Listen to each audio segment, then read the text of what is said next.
So, ayan. Nako, ito lang yung estudyante na pagala-gala. No? Bakit ba sipag nating mag-akyat dito sa kabundukan imbis na sa school tayo pupunta. Pero ito, pagala-gala tayo. No? Estudyanteng gala. Kaya, tara puntahan natin. Nag-iingay sila. Ano kayang meron dyan sa loob ng bahay? Bakit ang gulo-gulo?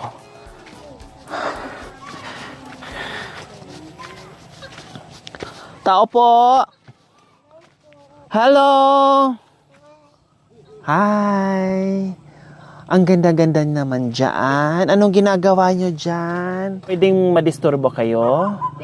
Okay lang. Magpapahinga lang ako kasi napagod ako galing ko sa school. Sige. Kasi nag-aantay ako, wala pa kasi yung sundo ko. Kasi late si mami magsundo sa akin. Kaya magpahinga muna ako at magchika muna ako. Kumusta kayo mga estudyante na kagaya ko? Okay lang. Okay lang. Anong pangalan mo? Jenny po. Saan ka nag-aaral? Pangalan mo? Pati mo. Wow, ang ganda ng pangalan. Anong grade ka, be? Grade po. Grade 1 na. Wow, tapos sino pa nag-aaral? Wala na po. Wala na. Magkakapatid silang lahat. Anak nyo po, ate. Anong pangalan nyo, ate? Jenny Lynn. Si ate Jenny Lynn. Ito yung bunso nyo. O, kumusta naman kayo dito? Okay lang po. Okay lang. Nasaan si mister? Nagpag-arawan po. Saan? Diyan po sa Andramo. Kumusta naman ang buhay dito, ate Jenny Lynn?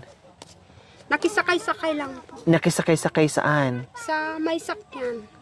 Papuntang Sa trabaho. sa trabaho, yung mister nyo.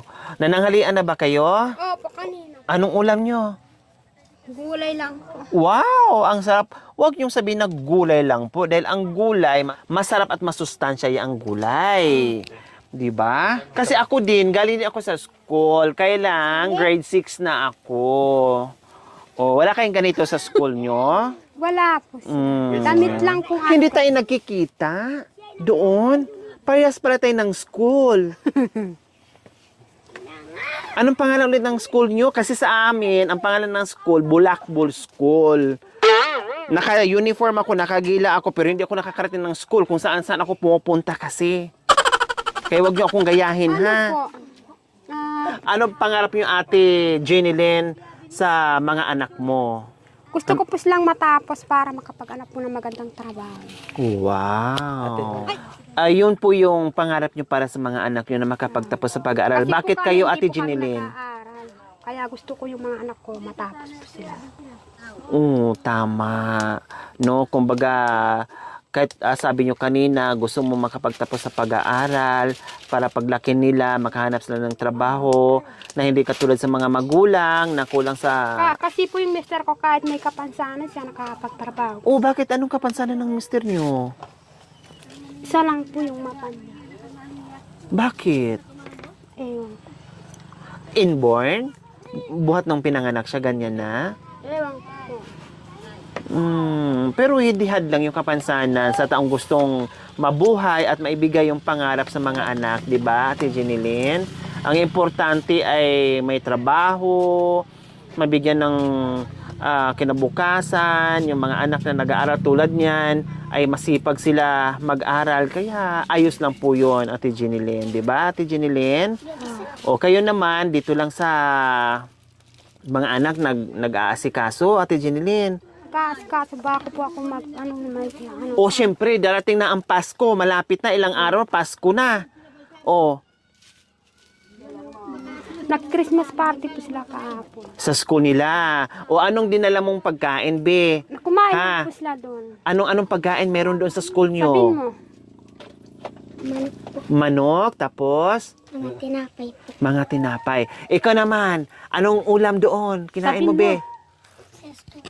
Ha? Sesto po. Sis, o ano pa? Ay po.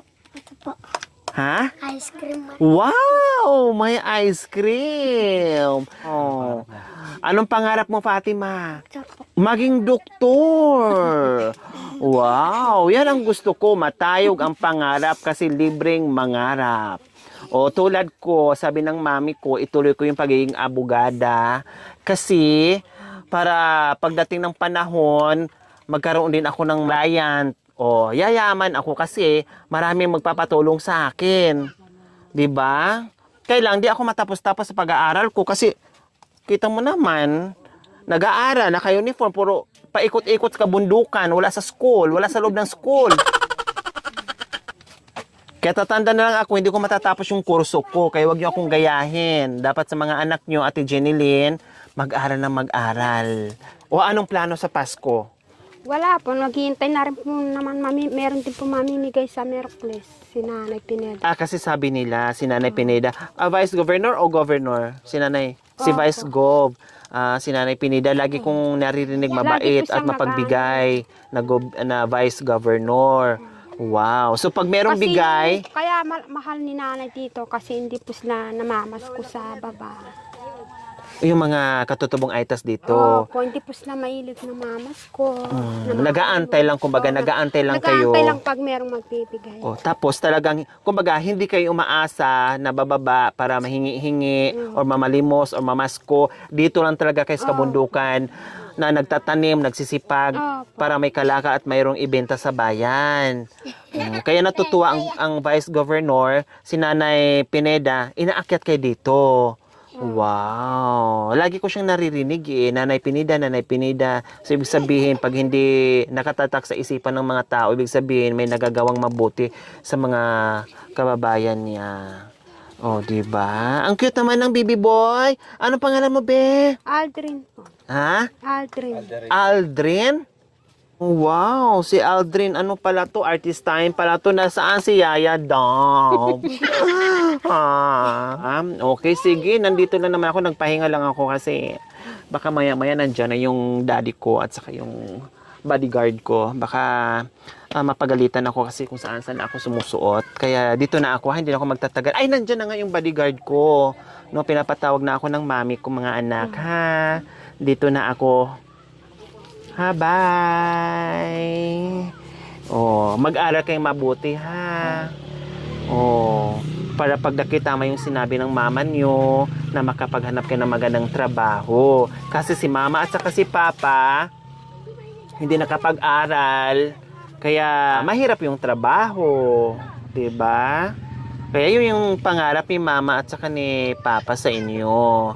Tama na yung 4. Ang gaganda ng mga anak mo at gagwapo ng mga anak mo, Ate Jenilyn. 5 po sila. 5. Nasaan yung isa? Nagkapaglaro po, yung lalaki. Pangalawang panganay. Sumunod dito. Opo. So wag na dagdagan. Ayaw ko na. Bakit ayaw nyo na? Mahirap na. Bakit mahirap? Masarap yun. Mahirap po, hindi ka malaman kami mga babae, hindi makapagtrabaho pag may baby. Tama. So tama na yung 5. Kasi bukod doon sa hindi makakapagtrabaho, mahirap din magpalaki ng mga bata, mahirap magpaaral, Magkasakit. magkasakit. Mahirap ka maghanap ng pera. Tama. Hindi ka Hindi mo makakatuwang alam sa kung pakukuha asawa. ng pera pag ano ng gamot. Tama. Kaya tama na yung 5, ha. Kasi kawawa. Number 1, hindi mabigyan ng magandang kinabukasan. Fatima, anong gusto mong kainin sa Pasko? Pansit? Spaghetti? Pansit po. Pansit. Ayaw mo ng spaghetti? Babalik po kayo. Bakit gusto mong pansit? Masarap po. Masarap. Anong gusto mong partner sa pansit? Manok po. Manok. Talagang manok at saka pansit ang gusto mo. Anong inumin na gusto mo? Sesto. Sisto lang ang talagang gusto mo. Yung mga simpleng kahilingan. Di ba? Ate Jenilyn, narinig niyo yung kahilingan ng anak niyo. Ang kahilingan niya napakasimple lang. Manok, pansit, at zesto. So, paano yan? Siyempre, pag mga kahilingan ng mga bata, kahit paano gagawan tayo ng parang para maibigay nyo yung kahilingan. So, maibibigay nyo ba yung kahilingan na yon sa Pasko at Bagong Taon? Anak, bahala na po sa Pasko. Saan tayo makapaghanap ng pambili ng pansit? Hindi pa alam kung mabibili o hindi. Kasi kailangan pang hahanapin. Ikaw naman, anong gusto mong kakainin sa Pasko? Paborito lang yan. Ang ganda-ganda naman ng tawa na yan. Anong paborito niya? Paborito niya po. Opo. Pagkain lang. Paborito niyang dumidi sa iyo. Oh, di ba? O, ikaw naman, be, anong gusto mong kainin sa Pasko, be? Spaghetti. Anong klaseng spaghetti? Pababa? Pataas? Pababa. Pababa? Iiksi ang buhay mo pag pababa. Pagkatulad niyan, spaghetti pababa, pababa ng pababa. O, dapat pataas para haba yung buhay. Spaghetti pataas, pataas ng pataas. O, dapat ganun. Upward, upward, sideward, down. O, spaghetti pababa, pababa ng pababa. Spaghetti patagilid, patagilid. Ay, Diyos ko. Ang kahilingan, pansit. Ang kahilingan, spaghetti pababa. Ikaw, be, anong gusto mo, be? Pansit, spaghetti. Hindi po siya marunong makapagsalita. Ay, hindi nagsasalita. Konti lang po. Kaya naiya siya. Oh. Ikaw, be, anong gusto mo, be? Wala siyang gusto. Bahala kayo dyan. Basta ako, magmi-milk lang ako. Oh, diba? Ate Jenny Lynn, and mga anak yung kahilingan nyo, tamang-tama, sabi nyo, pansit, yung isa naman, spaghetti, may dala akong 1 kilong spaghetti, may dala din akong 1 kilong pansit para meron kayong maluluto sa Pasko at Bagong Taon. Okay ba sa inyo? Oh, sige.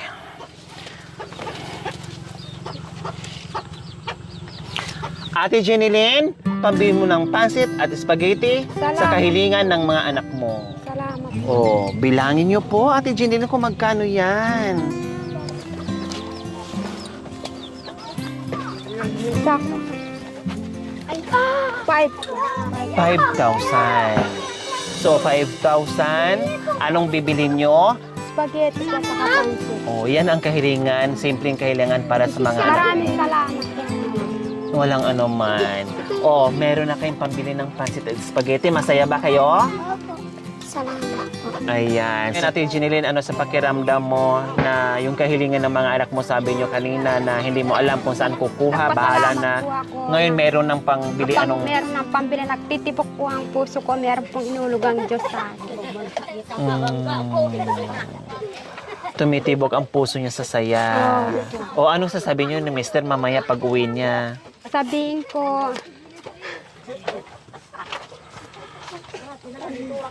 Mister, meron dumating ang biyaya sa Ay, akin. magpakilala muna ako. Ako nga pala si Diwata. Diwata po. Yes, ako si Diwata. O anong sasabihin mo? Sabihin ko, dumating po si Diwata sa atin. Nagbigay po siya ng tulong.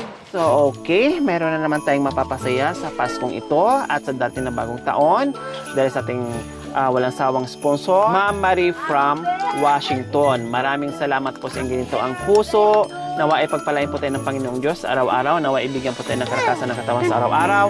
Nawa ibigyan po tayo ng mahabang buhay. Pang sa ganon, marami pa tayong matulungan na gaya nila. So mga kabayan, huwag niyo po kalimutan, pakishare, subscribe sa aking YouTube channel, Lori Aquino Talita. Maraming salamat po. God bless us all. Bye! Okay. So, ayan.